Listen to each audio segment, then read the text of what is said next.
1 minute after 8, Bongani and Slee in the morning. And every single Thursday, we normally just catch up with the number one citizen. So, sakule soskhathi futhi lapho sikulethela khona indaba zakamumva ngokwenzeka kumasipala waseThekwini. Manje sinayo ukhansela uSiro Xaba eMayetheku. Asikubingelele kwivuma Mhlonishwa. Ngicela ukubingelela Bongani noSli noGabriel nabale bonke bevuma FM ngibonga ukuthi nibe namhlanje nami namhlanje.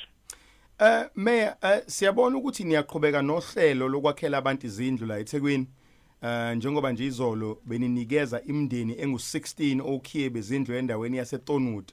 Mhlamba usichazele nje ngalolu hlelo. Yes, mfowethu. Lolu hlelo lokunikezela ngezindlu ebesilwenza lapha eWard 14 eGlenwood lingxenye yomsebenzi esiwenzayo lapha kule award le eseWard 14 nezindlu ezu700 ezakhayo. Okay. Okunye sikwenzayo iloko abathi rectification program silungisa izindlu ezakhiwa ngabo 1994 ezingasekho esimeni esihle.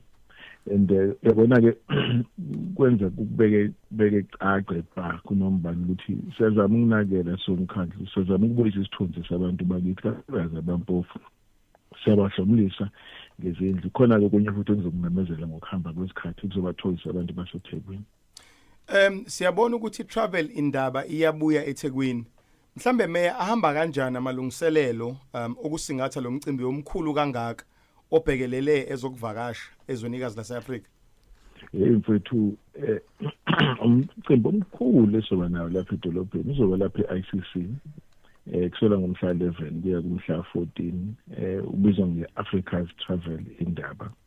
Lapho ke sihlanganisa khona laba aba-exhibitayo abakhangisayo sibahlanganisa nalabo abathengayo abaqhamuka emazweni awu22 lapha eAfrika khona labaqhamuka emazweni aphesheya kuzobe kunabantu abangaphezulu kwa10,000 abazobe bekhona bezokhangisa ngayo abanye bazobheka lemikhiqizo ezobe khangiswa. Sithe njengeTheku lokhu kusibeke ebalazweni ngoba iAfrika yonke nama ministers awu22 of tourism azobe lapha izovula umongameli so sibeke ebalazweni lethu njengedolobha sithi abantu baseThekwini uba khona kwalabantu inkulungwane zabantu ezobe zikhona kusho ukukhula komnotho wethu wezokuvakasha ngoba bazospend imali kwi-economy yethu kuvule namathuba emisebenzi. So it's 24 minutes after 8. As I said, Tekwini is proudly brought to you by Tekwini Municipality, La Vuma 103 FM. And you can catch it every single Thursday around 20 past. Sesixoxa nje May, umkhankaso wokuthula isabelo mali sika 2026 2027 emphakathini ususemaphethelweni njengoba imhlangano iphela ngesonto elizayo. May kule mkhakha mhlambe esenihlangene nayo nemphakathi esenihambelile. Isabelo mali mhlambe samoleke kanjani kubantu?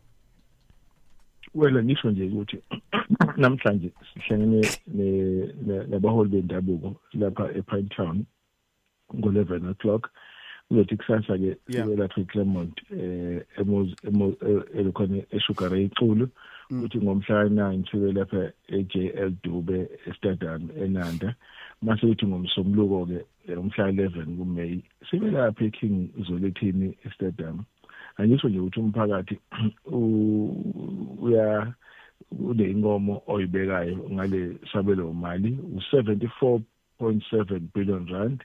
Imali eningi sifuna siyifakele ekuthuthukiseni ingalazinda uvula amathuba omnotho ukuze abantu bakwazi ucosha amathuba. Mfowethu uma abantu sebekosha amathuba besebenza bazokwazi ukuzakhela izindlu zabo bazokhokhela amanzi bakhokhela ugesi bakhokhela ama-rates kube kufukuleke nesikhwama saseThekwini ibudget yaseThekwini ukuthuthukisa umphakathi wonke waseThekwini bakhela izindlu khona nebudget yokwakha izindlu khona ibudget yokufaka imigaqo semgaqo nobhuqo sulungise nokufaka amanzi nogesi and izinqomo ke siyazamukela zinhle sicela ukuthi baze ngobuningi babo ukuzoqhubeka babeke izinqomo zabo kuzothi ke emveni kwaloko sithule ngokusemthethweni ibudget end of May sidingide si-adopte kabusha ke siney'nqumo phakathi. Mayor, siyasibonga isikhathi sakho namhlanje. Siyabonga kakhulu-ke futhi. Thank you so much nakubalaleli. That was ezaseThekwini, which is proudly brought to you by eThekwini Municipality. Like we're from 103 FM. You can tune in next week, Thursday, at 8:20 for more insights coming through from the Mayor's office.